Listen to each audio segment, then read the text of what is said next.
वृंदावन की वो पावन भूमि, जहाँ हर गली में भक्ति का रस बहता है, जहाँ यमुना के तट पर नंदलाल अपनी मुरली उठाते हैं और जैसे ही पहला स्वर गूंजता है, पूरा वातावरण बदल जाता है। कृष्ण की मुरली केवल एक वाद्य यंत्र नहीं, बल्कि प्रेम और भक्ति का प्रतीक है। जब बांसुरी बजती थी तो गाय चरना छोड़ देती थी, ग्वाल बाल खेलना भूल जाते थे और वृंदावन की गोपियां अपने सारे काम छोड़कर बस कृष्ण की ओर दौड़ पड़ती थी। मोर अपने पंख फैलाकर नृत्य करने लगते थे,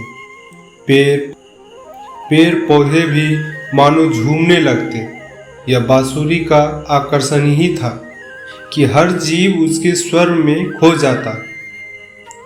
क्या आपने कभी सोचा, आखिर इस बांसुरी में ऐसा क्या था कि भगवान स्वयं इसे अपने होठों से लगाते थे?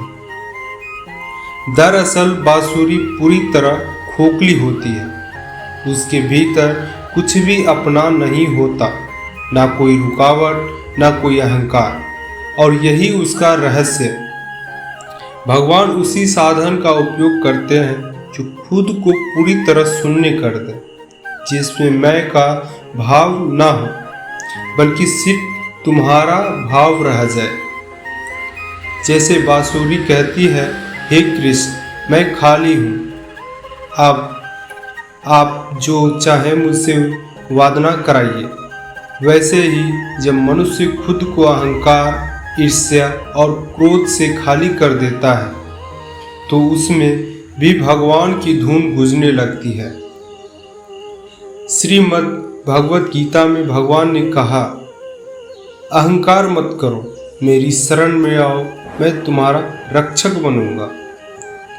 कृष्ण की मुरली हमें यही शिक्षा देती है। भगवान का वाद वही बन सकता है जो खुद को समर्पित कर दे। संत मीराबाई ने सब कुछ त्याग दिया, बस कृष्ण को ही अपना मान लिया। तुलसीदास जी ने अपनी हर रचना को राम के चरणों में अर्पित किया। ये सभी वही उदाहरण है जहाँ इंसान खुद को खाली करता है और भगवान उसका जीवन अपनी धुन से भर देते हैं। अब सवाल है, हम इस शिक्षा को अपने जीवन में कैसे उतारें? अगर हम चाहते हैं कि जीवन में शांति और आनंद बना रहे, तो हमें अपने मन को नकारात्मक भावनाओं से खाली करना होगा। ईर्ष्या, क्रोध, लोभ, ये सब रुकावटें हैं। जैसे बांसुरी में यदि गांठ पड़ जाए तो स्वर नहीं निकलता, वैसे ही मन में यदि स्वार्थ और घृणा हो तो भगवान की धुन उसमें नहीं बज सकती। इसलिए हर दिन थोड़ा थोड़ा प्रयास करें, क्षमा करना सीखें, सरलता अपनाएं और मन को निर्मल बनाएं। तभी हमारा जीवन भी बांसुरी की तरह मधुर हो उठेगा। कृष्ण की मुरली आज भी हमें बुला रही है।